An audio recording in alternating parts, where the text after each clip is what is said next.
और आपको बताए, धनी बनना हो तो बिल्कुल सरल उपाय है, अकाट्य उपाय है। धनी सब बनना चाहते लेकिन पाप करके बनना चाहते, अधर्म करके बनना चाहते, दूसरों को लूट करके। हाँ, बोले शॉर्टकट से, तो शॉर्टकट से ऐसा मरोगे कि फिर निकलने को नहीं मिलेगा इस माया समुद्र से। ध्यान रखना, ये जो सोचते हैं ना बहुत जल्दी धनी बन जाने के लिए, एक उपाय है, बहुत जल्दी कृपा हो जाएगी, बहुत जल्दी धनी बन जाओगे। क्या? संतों की सेवा शुरू कर दो। श्री नथियाबाई जी जब वृंदावन आई तो महिमा सुनने को मिली संत सेवा, तो उनका मुझ गरीब से क्या संत सेवा होगी। तो चून मांग के लाती, उपला बिन लेती, उससे रोटी बनाती, और कोई भिक्षा जाता होता करने, साधु बुलाए, बाबा आ जा, मोटी मोटी लाल लाल रोटी सेक कर पवाती। अब धीरे धीरे भिक्षा से जाने वाले साधु उनके यहां जाने लगे, रोज मांगना, मांग कर लाना, बनाना, पवाना, पवा के बैठी, फिर संत आ गए, लाओ माई, फिर आटा लगाया, फिर कभी ना नहीं किया। एक दिन वो हुआ कि बोरा में लद लद करके अन्न और व्यवस्थाएं, बिहारी जी स्वयं एक दिन वो गाड़ी में लद करके आ रहे थे, आटा और सब सामग्री लेने गई थी मैया, और वर्षा होने लगी, तो छाता मैया को दिया और आप लालटेन ले हुए और कहे आओ मैया इस रास्ते से आओ, बैलगाड़ी थी ऐसे। तो सोचा ये नव किशोर 14 वर्ष का बालक कितना कृपालु है, ऐसी वर्षा में स्वयं भींजता हुआ हमें छाता दे, क्योंकि संतों का अन्न है। नहीं छलिया अगर अपने को जानने नहीं देना चाहता तो कोई नहीं जान सकता। जब दूसरे दिन बिहारी जी के दर्शन करने गई तो देखा एक हाथ में लालटेन, एक हाथ में छाता। बोले अब हमें समझ में आया कि कौन था, आप थे बिहारी जी।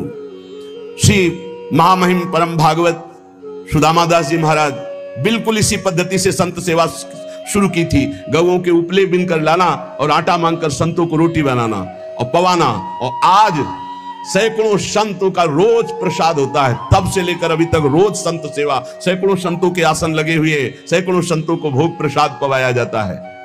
रसिक मुरारी जी ने गुरु आज्ञा का पालन, संत सेवा करनी, पर संत सेवा का बहुत कठिन व्रत है, बहुत कठिन व्रत है, क्योंकि अलग अलग स्वभाव के संत, अलग अलग भाव के संत। ध्यान से सुना जाए, संत सेवी भाव रखने वाले उपासक, आपकी एक विलक्षण भावना थी, सब संतों का चरणोदक उतारते। ये भी ध्यान रखना चाहिए कि उसमें ये नहीं देखना चाहिए कि इनके पैर गंदे हैं, इनमें क्या लगा हुआ, नहीं, जब चरणोदक उतार रहे हैं तो सबके, भले कुष्ठ क्यों ना हो उनके चरणों में, लीला हो सकती है, वही भगवान हो सकते हैं। ध्यान रखना, जब चरण धोने के लिए संतों के बैठते हो आप लोग, तो उन्हीं में से ऐसे आ सकते हैं घृणित वेश धारण करके कि जिनको छूना भी अच्छा नहीं लगेगा। बहुत चाव भाव से उनके चरण धो, ये मत सोचो कि इनके पैर कैसे घृणित है, घाव है, क्या है, ऐसा नहीं, बिल्कुल सावधान। लीला कर सकते हैं, हरि हैं, बड़े लीला बिहारी हैं। रसिक मुरारी जी के धन क्या था? संतों का चरण उदक भर भर के माट में ऐसे ऊपर विराजमान के आसन पे, और रोज उनकी परिक्रमा, रोज साष्टांग दंडवत, और रोज चरणामृत पान, रोज चरणामृत उतारवाना और संतों को भोग पवाना। संतों के चरणामृत में किसी भाग्यशाली की निष्ठा होती है।